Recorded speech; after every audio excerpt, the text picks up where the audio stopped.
السلام علیکم ورحمۃ اللہ وبرکاتہ۔ محترم خواتین و حضرات، کی محمد ضیاء مطب ابن طبیب آپ کی صحت کے حبیب کی جانب سے آپ کی خدمت میں ایک بار پھر حاضر ہوں ایک نئے ٹاپک کے ساتھ۔ جیسا کہ آپ احباب کو پتہ ہے، آج کل یہ سیریز چل رہا ہے علاج بالغذا کیا ہے۔ اسی کے ضمن میں بہت ساری باتیں، بہت سارے ٹاپک ذہن میں آ رہے ہیں، میں آپ سے شیئر کرتا جا رہا ہوں۔ سامعین محترم، آج کا جو ہمارا عنوان ہے وہ یہ ہے کہ غذا کس طرح جسم انسان کو فائدہ دیتی ہے اور دوا کس طرح جسم انسان کو فائدہ دیتی ہے۔ طب یونانی میں ادویات کا تعلق کتنے % غذاؤں سے ہے اور کتنے % دواؤں سے ہے، اور طب ایلوپیتھک کو تو آپ جانتے ہیں، اس میں 1% بھی غذائی اثرات نہیں ہوتے بلکہ کیمیکلی اثرات ہوتے ہیں۔ آئیے سمجھتے ہیں طب یونانی میں غذا اور دوا یہ اثرات کیسے ہوتے ہیں۔ جب بھی ہم کوئی چیز کھاتے ہیں، آپ یاد رکھیے گا، جب بھی ہم کوئی غذا کھاتے ہیں یا دوا کھاتے ہیں، دونوں صورتیں لا رہا ہوں، یاد رکھیے گا، یہ ابتدائی کلمات آپ نے ذہن میں رکھنے ہیں۔ یہ طب یونانی کو ذکر کر رہا ہوں کہ طب یونانی میں جب بھی ہم کوئی غذا کھاتے ہیں یا کوئی دوا کھاتے ہیں، طب یونانی نے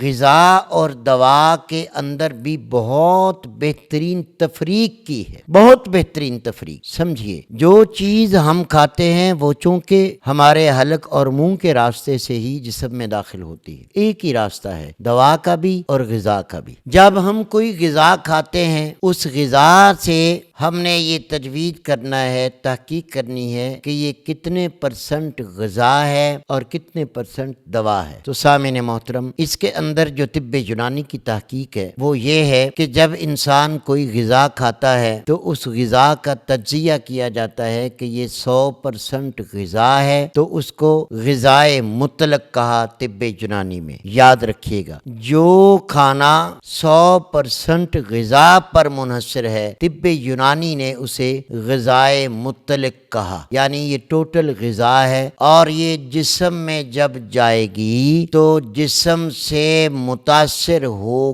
کر، متحیر ہو کر، تبدیل ہو کر یہ آپ کے خون کا حصہ بن کر آپ کے سیل اور ٹشو تک پہنچ کر آپ کی باڈی سے صرف ہو جانے والی، خرچ ہو جانے والی قوت کا بدل بن کر بدلے ما تحلیل کہلائے گی۔ یعنی جب ہم کوئی کام کاج کر کے تھک اٹھ جاتے ہیں یا کوئی 5-10 گھنٹے کھائے گزر جاتے ہیں، دوبارہ جو بھوک لگتی ہے نا، وہ ہماری باڈی پہلے کھائی ہوئی غذا کو ہضم کر کے جزو بدن بنا چکی ہوتی ہے، ہم بدن کو صرف کر چکے ہوتے ہیں، تو پھر یہ دوبارہ بھوک کا احساس ہوتا ہے کہ اب اور اگر بھوک رہے گی تو کمزوری ہو جائے گی، تو اب اور غذا کھائی جائے۔ تو معلوم ہوا سامعین محترم کہ غذا جو 100% غذا ہوتی ہے وہ صرف آپ کی باڈی کا حصہ بن سکتی ہے، وہ آپ کی ٹشوز کا حصہ بن سکتی ہے، وہ آپ کے آرگن کا حصہ بن سکتی ہے، وہ آپ کے بلڈ کے کمبینیشن کا حصہ بن سکتی ہے، اور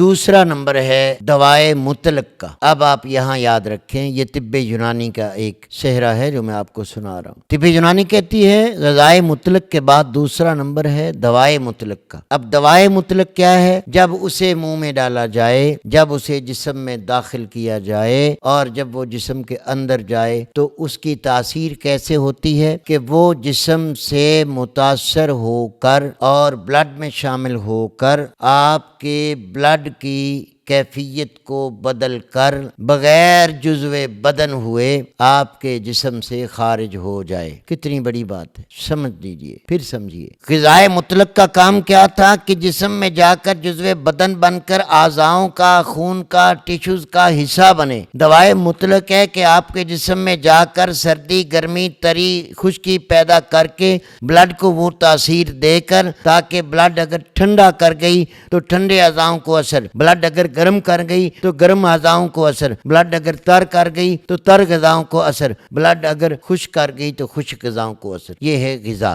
دوا، تو ان اعضاؤں پہ اثر کرے گی۔ یعنی غذا جسمانی باڈی کی گروتھ کے لیے ابزرو ہو جاتی ہے، اور دوا انسانی خون کو متاثر کر کے اپنے مزاج کے مطابق اسے سرد گرم خشک تر کر کے وہ جسم سے خارج ہو جاتی. یہ ہے دوائے مطلق. سامعین محترم، تیسرا نمبر ہے سم مطلق کا. یاد رکھیں یہ جو آج میں تفصیل دے رہا ہوں اس پہلے بھی ویڈیوز دے چکا ہوں، شاید دوستوں کو سمجھ نہ آئی ہو یا سنا نہ ہو، کچھ کمی رہ گئی ہوگی، اس لیے میں نے آج دوبارہ جو ہے تفصیل آپ کو دے دی. تیسرا نمبر آتا ہے سم مطلق کا. سم میں نا زہر ہوتا ہے، یاد رکھیے گا، جو خالص زہر ہوتے ہیں. اب ان کی تاثیر سمجھیے. سم مطلق یعنی خالص زہر جب اسے منہ میں داخل کیا جاتا ہے یا جسم میں داخل کیا جاتا ہے تو یہ باڈی سے متاثر نہیں ہوتا، بلکہ آپ کی باڈی کو، آپ کے آرگن کو متاثر کر کے جسم کو اور آپ کی پوری باڈی کی نوعیت کو یک لخت تبدیل کر کے تباہ اور فنا کر دے.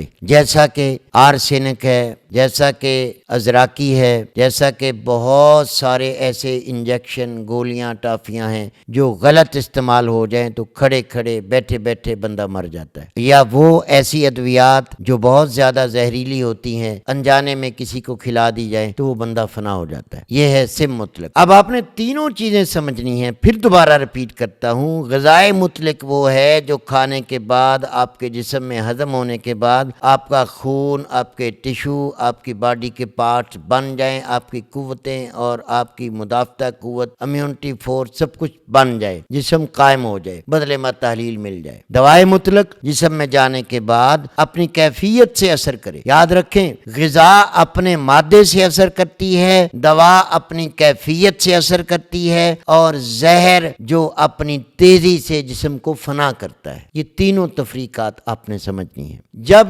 سم زہر جسم میں داخل ہوتا ہے تو اس کے بھی مزاج ہوتے ہیں. سمجھ لیجئے سامعین محترم، ماڈرن میڈیکل سائنس آپ کو کیا بتا پائے گی جو خود کچھ نہیں جانتی.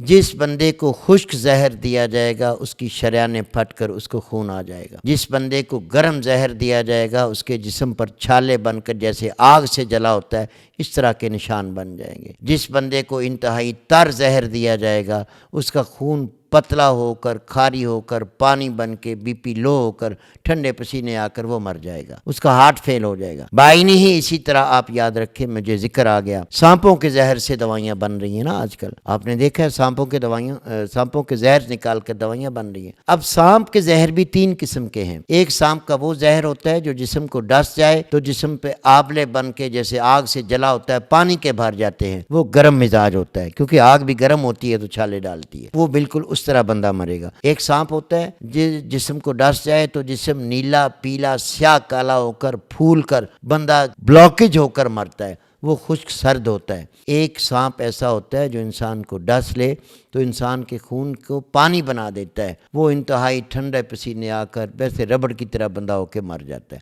اب آپ کو سمجھ آئی، ابن طبیب سے آپ کو سمجھ آئی کہ سانپوں کے زہر میں بھی مزاج ہیں. اب یہی ادویات جب ہمارے پڑھے لکھے ڈاکٹر اندھا دھند پیسے کمانے کی خاطر کبھی نہ کبھی کوئی غلطی کرتے ہیں غلطی، وہ انجیکشن لگتا ہے تو بندہ مر جاتا ہے. مریض خشک تھا، انجیکشن بھی خشک ہو گیا، مر جائے گا. مریض گرم تھا، انجیکشن بھی گرم تھا، مریض مر جائے گا. مریض ٹھنڈا تھا، انجیکشن بھی ٹھنڈا تھا، مریض اکڑ جائے گا، تشنج ہو جائے گا، پٹھے اکڑ جائیں گے، دورے پڑنے لگ جائیں گے، اس کو دماغی انجماد ہو جائے گا. تو یہ محترم سامعین میں آپ کے سامنے زہروں کی اقسام رکھ رہا ہوں. اب آگے سنیے. جی سامعین محترم، اکثر یہ غلطیاں ان اسٹوڈنٹ سے ہوتی ہیں جو آپ نے اکثر سرکاری ہاسپٹلوں میں دیکھا ہے. بڑے ڈاکٹر موبائلوں پہ یا لوڈو کھیلنے پہ لگے ہوتے ہیں اور یہ چھوٹے اسٹوڈنٹ جو سیکھنے آتے ہیں نا ان کو بس پتا ہوتا ہے مریض کو یہ دینا، ڈاکٹر لکھ کر جاتا ہے یہ دینا. ان سے جب مسٹیک ہوتی ہے نا پھر مریض ہدف ہوتا ہے، یقیناً مریض مرتا ہے ڈاکٹروں سے. یہ غلطی چھوٹے اسٹوڈنٹ ہر سرکاری ہاسپٹل میں چلے جائیں، قابل ڈاکٹر کم ہوتے ہیں، اسٹوڈنٹ زیادہ ہوتے ہیں، ان سے غلطیاں ہو رہی ہیں. آگے آ جائیے.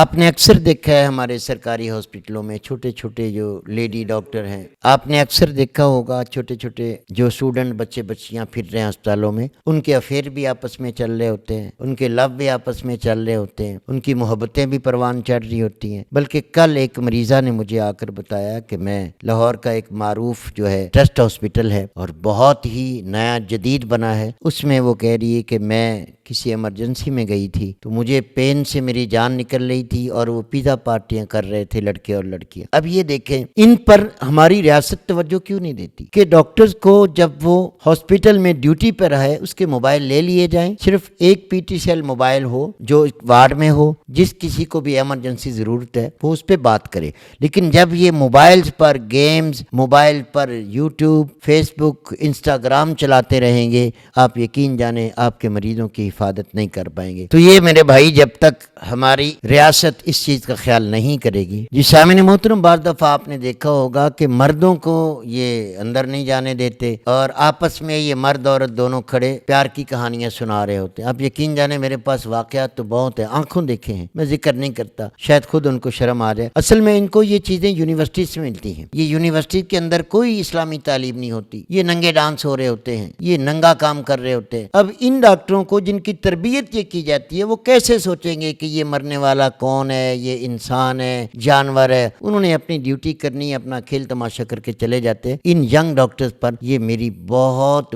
بڑے نظریے سے میں بات کر رہا ہوں کہ انہیں غیرت کرنی چاہیے، شرم کرنی چاہیے۔ اور یہ ہاسپٹلوں میں جو تماشے ہیں، اگر سرے بازار حکومت کہیں کچھ صحافیوں کو اجازت دے دینا کہ وہ پرائیویٹ مائک لگا کر ان کو ریکارڈنگ کریں تو آپ یقین جانیں دنگ رہ جاؤ گے۔ تو سامعین محترم، یہ تو ایک ضمنی باتیں تھی جو میں نے کر دی۔ اب چوتھے نمبر پہ آئیے۔ چوتھے نمبر پر طب یونانی نے کہا ہے غذائے دوائی۔ اب غذائے دوائی سے مراد یاد رکھیے گا ایسی غذا جس کے اندر غذائی اجزاء زیادہ ہوں، یعنی جزو بدن بننے والا، ٹشو بننے والا، آرگن بننے والا، خون بننے والا، گرمی سردی گرمی تری بننے والے اجزاء زیادہ ہوں اور دوائی کے اثرات کم ہوں، اسے طب یونانی نے غذائے دوائی کہا ہے۔ اسے طب یونانی نے غذائے دوائی کہا ہے، یعنی دوا کم ہے اور غذا زیادہ ہے۔ اس کی تفصیل میں آگے آپ کو بتا چکا ہوں، یعنی اس کا زیادہ حصہ جزو بدن بنے گا، کم حصہ خارج ہو جائے گا۔ اب آگے پانچواں نمبر ہے سامعین محترم دوائے غذائی کا۔ اب جب یہ ہم غذا کھائیں گے یا یہ دوا کھائیں گے تو اس چیز میں دوائی اثرات زیادہ ہوں گے، غذائی اثرات کم ہوں گے۔ کیسی خوبصورت تقسیم ہے طب یونانی کی۔ سامعین محترم چھٹا نمبر آتا ہے دوائے سمی کا، یعنی ایسی دوا جو اپنے اندر زہریلے اثرات رکھتی ہو۔ اس میں آپ شراب بھی لے لیں، اس میں آپ افیم بھی لے لیں، اس میں آپ چرس بھی لے لیں، اس میں آپ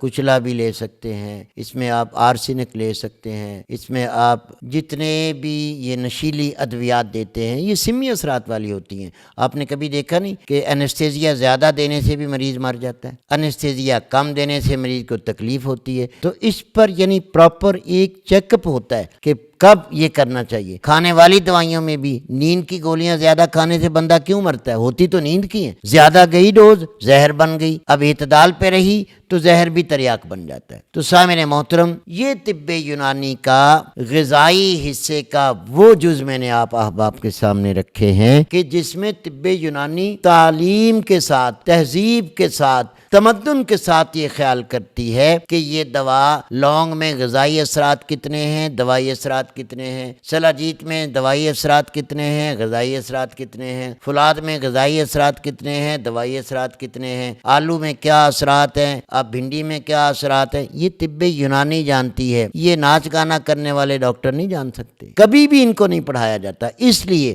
یہ جو جتنے آج کل آئے بیٹھے ہیں نا یوٹیوب پر، بس انہیں یوٹیوب کے ڈاکٹر سمجھیے، وہ جانتے نہیں ہیں۔ لیکن یاد رکھیں ہرس اور طمع اور لالچ یہ ہوتا ہے ہر انسان میں، لیکن ان میں جہالت کے ساتھ یہ طمع بڑا ہوا ہے، جاہل ہیں، کوئی نہیں جانتا مورنگا کیا کرے گا، آملہ کیا کرے گا، لونگ کیا کرے گا، مرچ کیا کرے، پتہ نہیں کتنی ویڈیوز ہیں جن پر میں ایکسپوز کر سکتا ہوں، سٹور ہوئی پڑی ہیں۔ کبھی کبھی دل کرتا ہے ڈٹ کر ان کو میں ڈانٹ دوں، کبھی پھر کہتا ہوں چلو جو تماشا چل رہا ہے چلنے دے۔ بس جتنی میری ہمت ہے سامعین محترم میں آپ کے سامنے یہ ساری چیزیں لاتا رہوں گا۔ امید کرتا ہوں کہ غذا کے اثرات، دوا کے اثرات اور ان کی چیزوں کو آپ سمجھ گئے۔ اب یہ سمجھے، یہ تو ہے طب یونانی میں، ایلوپیتھک میں کہاں لکھا ہے کہ اس دوا میں اتنے غذائی اثرات ہیں، اتنے دوائی اثرات ہیں، یہ زہریلی ہے، یہ زہریلی نہیں ہے، یہ کون سے ٹیشوز کو طاقت دیتی ہے، کون سے خون کو طاقت دے گی، خون کو گرم کرے گی،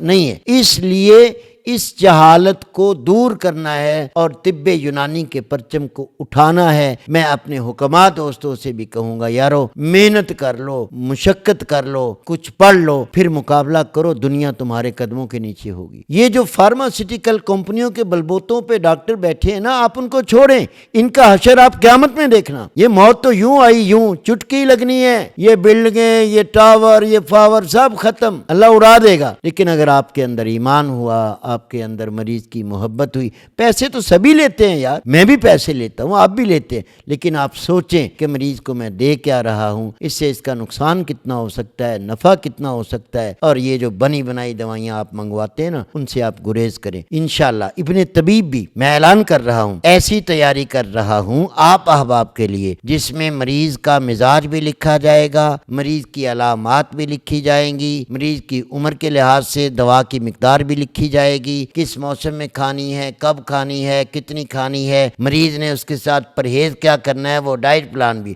یہ تھوڑا لمبا پروسیجر ہے، تیاری کر رہا ہوں، پھر پیکنگ آپ کے سامنے لاؤں گا۔ یہ دوا ہے، یہ پرہیز ہے، یہ ڈائٹ پلان ہے، یہ علامات ہیں، یہ موسم ہے، یہ عمر ہے، آپ کھائیں، پھر آپ منگوائیے گا۔ اب یہ تو نہیں ہو سکتا نا کہ اندھا دھند میں کئی دوست کہتے ہیں کہ جی آپ کیوں نہیں پروڈکٹ بیچتے؟ وہ میرے بھائی، میں جتنی دوائیاں بناتا ہوں وہ ویسے ہی اللہ کی ذات کرم کرتی ہیں، میرے پیشنٹ ایسے ہیں، وہ اسی طرح بغیر لیبل کے بھی میں بیچ رہا ہوں، لیبل لگانے کا ٹائم نہیں ہے۔ تو اب اتنی بڑی ریسرچ کے بعد جب چیزیں لاؤں گا تو ایک ایک چیزیں انشاءاللہ آپ کے سامنے لاؤں گا۔ تو سامعین محترم، آپ نے دیکھا کہ طب یونانی نے کتنے شاندار انداز میں تحقیق کی ہے، اور طب ایلوپیتھک میں آپ جانیں آپ کے ڈاکٹر۔ السلام علیکم ورحمۃ اللہ وبرکاتہ۔ مطب ابن طبیب پر free online check up کیا جاتا ہے۔ ابھی ہمارے واٹس ایپ نمبر پر رابطہ کریں اور گھر بیٹھے اپنا مزاج معلوم کریں۔ اپنے مزاج کے مطابق غذائی چارٹ یا دوا کا کورس منگوائیں۔ آئیں فطری اور قدرتی طریقہ علاج کی طرف، مطب ابن طبیب کے ساتھ۔